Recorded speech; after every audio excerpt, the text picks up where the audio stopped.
à tous, voici une petite vidéo pour vous apprendre à utiliser les demi-droites graduées. Premier exemple, essayons de lire l'abscisse du point A, puis de placer le point B sur cette demi-droite graduée. Pour cela, on va d'abord essayer de comprendre quelle est la valeur d'une graduation. Il faut trouver deux nombres que l'on connaît sur la demi-droite, par exemple le 0 et le 5. On regarde combien il y a d'écart entre les deux. Entre 5 et 0, il y a 5 unités d'écart. Je calcule dans ma tête 5 moins 0. Et je vais aussi compter le nombre de graduations entre les deux. Je ne compte pas la première et je commence en faisant 1, 2, 3, 4, 5. Je remarque donc qu'il y a 5 unités pour 5 graduations. Donc chaque graduation va valoir une unité. Je peux l'écrire sous la demi-droite graduée pour bien m'en souvenir. Je peux à présent lire facilement les différentes abscisses. La première graduation vaut 1, la deuxième 2 et donc la troisième 3. Le A est au-dessus de la troisième, donc l'abscisse du point A est 3. Sur mon cahier, je peux le noter en mettant un A et entre parenthèses le nombre 3. Essayons à présent de placer le point B. On peut lire que le point B a pour abscisse 7. Donc il faut que je trouve où va le 7 et je pourrais mettre le B à cet endroit-là. Je vois qu'il y a 5, ensuite il y aura 6 et enfin 7. Le point B se trouve donc ici. Je peux mettre la lettre et aussi le nombre si j'ai un peu de place. Deuxième exemple.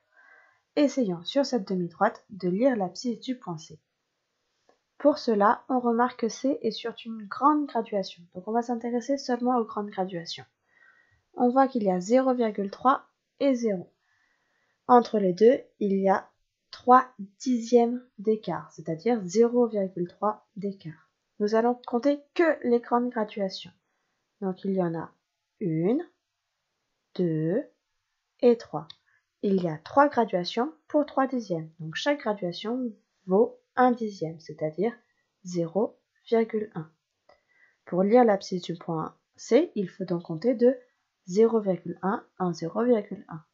Donc 0,1, 0,2, 0,3, 0,4, 0,5 et enfin 0,6.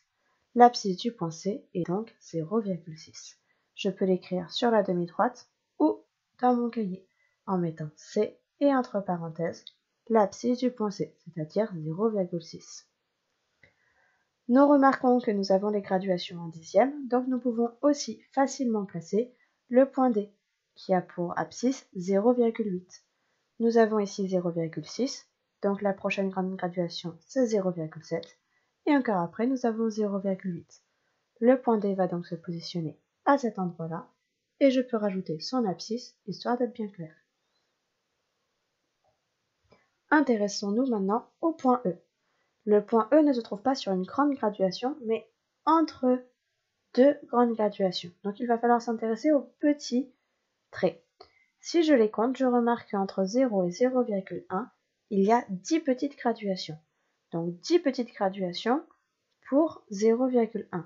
Je me souviens que 0,1, c'est la même chose que 0,10. Donc 10 centièmes. 10 graduations pour 10 centièmes, ça veut dire que chaque graduation va valoir 1 centième, c'est-à-dire 0,01. Je peux donc à présent trouver l'abscisse du point E. Je sais que ici nous avons 0,10, la prochaine petite graduation vaut 0,11, la suivante 0,12 et enfin celle du point E, ça sera 0,13. Je n'ai plus de place sur la demi-droite graduée, je n'hésite pas à donner la réponse sur mon cahier. Donc le point E a pour abscisse 0,13. Essayons à présent de placer le point F. Le point F a pour abscisse 0,56. Je vais d'abord m'occuper des dixièmes en essayant de placer 0,5 et je pourrai ensuite m'occuper des centièmes grâce aux petites graduations. Nous avons en dessous du C le 0,6, donc la graduation précédente c'est 0,5. Pour avoir 0,56, on se souvient que 0,5 c'est la même chose que 0,50 et il suffit à présent de compter les petites graduations pour avoir 56. Donc 0,5, 51, 52, 53, 54, 55 et 56. Le point F va donc se trouver au-dessus de cette graduation.